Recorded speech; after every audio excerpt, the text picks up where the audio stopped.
안녕하십니까. 목요일 아침 여수 MBC 뉴스투데이입니다. 민선 8기 고흥군이 야심차게 추진하는 사업 중에 하나가 벌교에서 녹동까지 철도 건설입니다.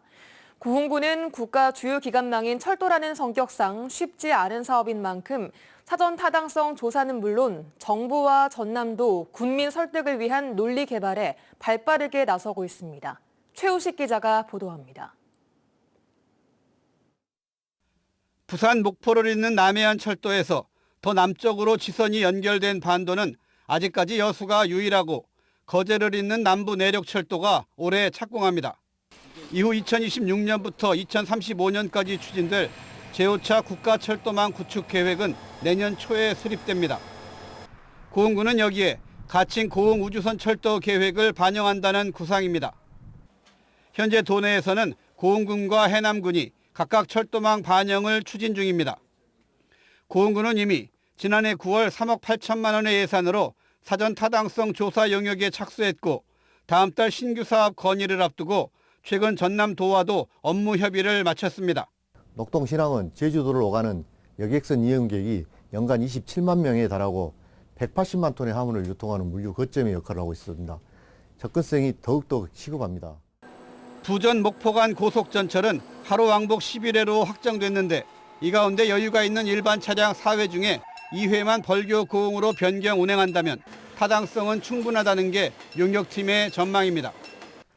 고흥군은 앞으로 3월에 군민토론회, 5월 여수에서 열리는 철도학회 학술대회에서 타당성과 논리를 공고히 한 다음 올 상반기 안에 전남도를 거쳐 국토부에 건의할 계획입니다. 고흥군은 일단 경전선 지선을 연결하면 서울 광주 방면 노선 개편도 가능할 것으로 내다보고 있습니다. 고흥 우주선 철도가 운행된다면 고흥에서 서울까지의 소요시간이 5시간에서 2시간 50분으로 단축되어 접근성이 획기적으로 개선됩니다. 이로 인하여 우리 우주 발사체 산업구 클러스터와 국가 산업단지가 성공적으로 조성될 것이고 고흥군이 광주에서 나로도를 잇는 고속도로에 이어 녹동까지 철도 건설을 구체화하면서 접근성 개선에 대한 기대감을 한껏 높이고 있습니다. MBC 뉴스 최우식입니다. 코로나19 이후 전남 지역의 독감 환자가 크게 증가한 것으로 나타났습니다.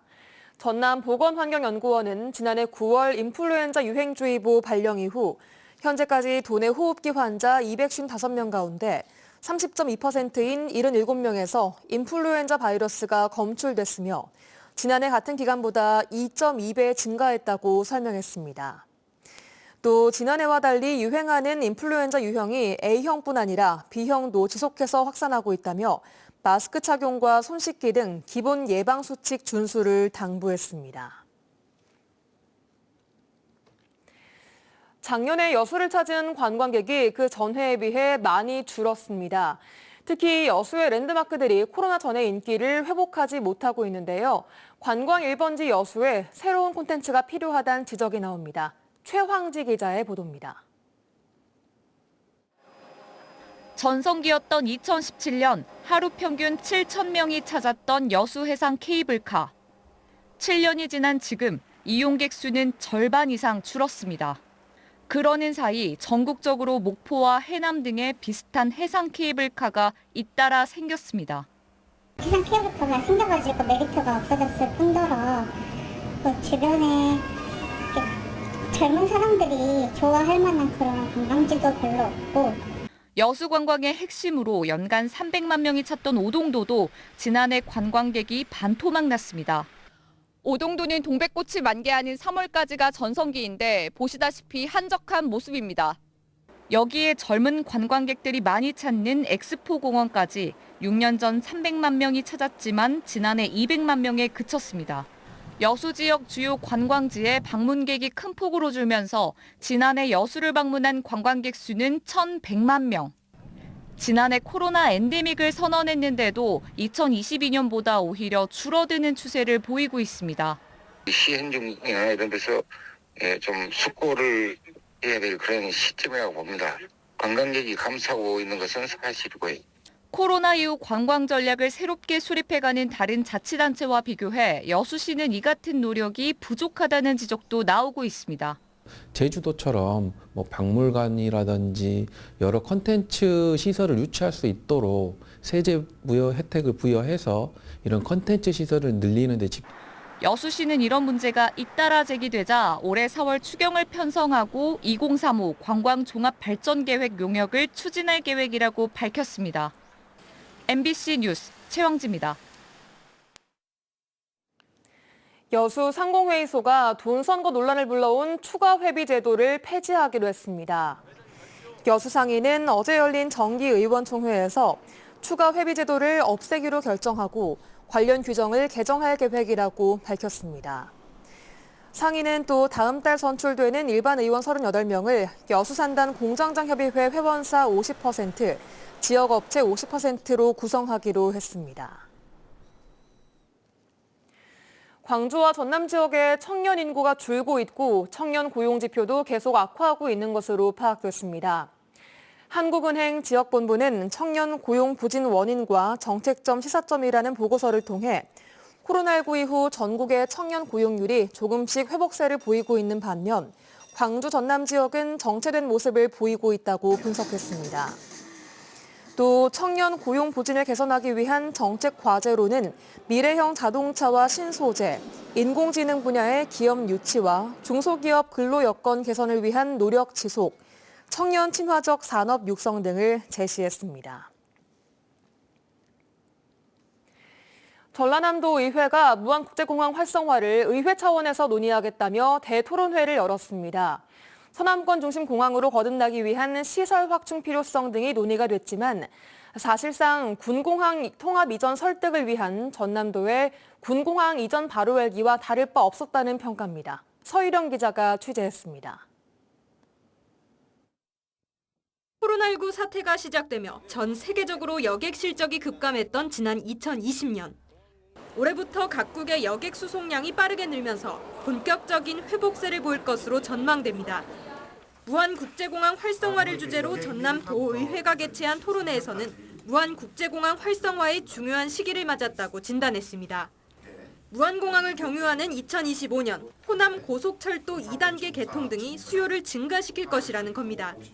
특히 서남권 중심공항으로 거듭나기 위해선 시설 확충이 중요하다는 의견도 강조됐습니다.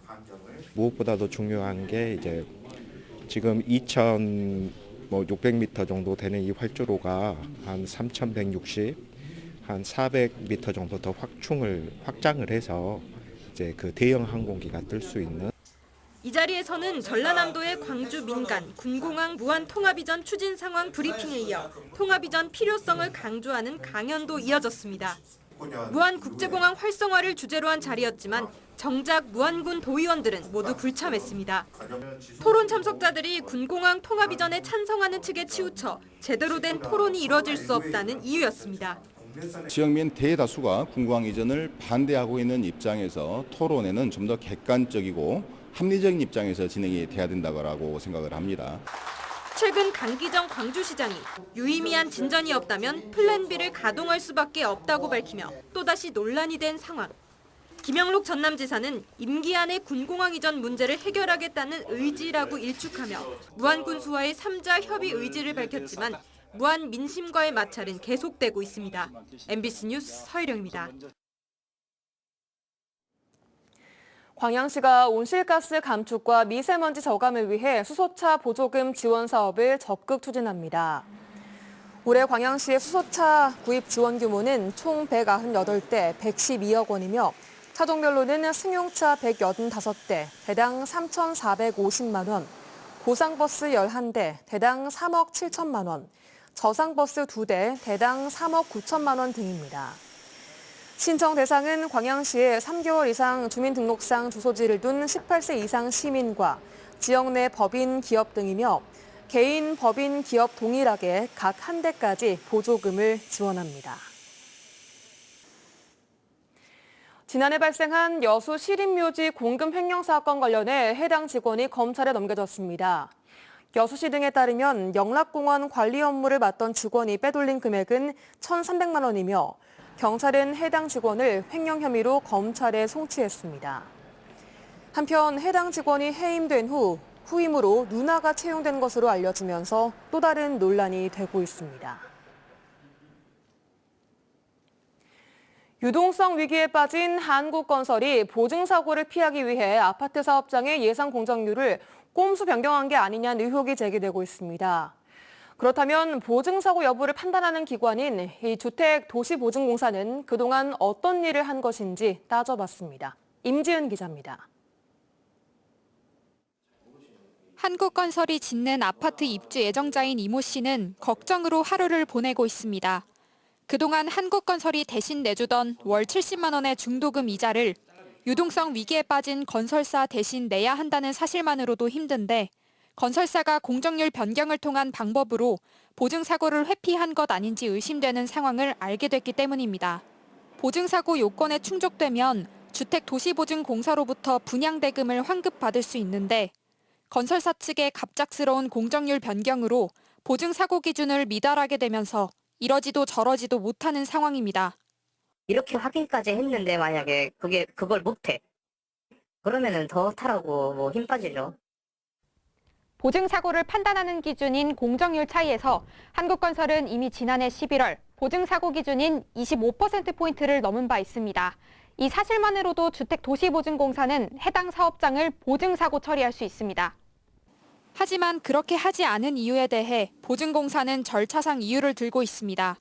주택도시보증공사는 한국건설의 공정률을 다음 달 말에 보고받고 있어 실제 공정률 차이를 알기까지는 한 달의 시간이 걸리는데 한국건설이 사고 기준을 초과한 직후인 지난해 말 갑작스럽게 공정률을 바꾸면서 자신들이 알 수는 없었다는 겁니다.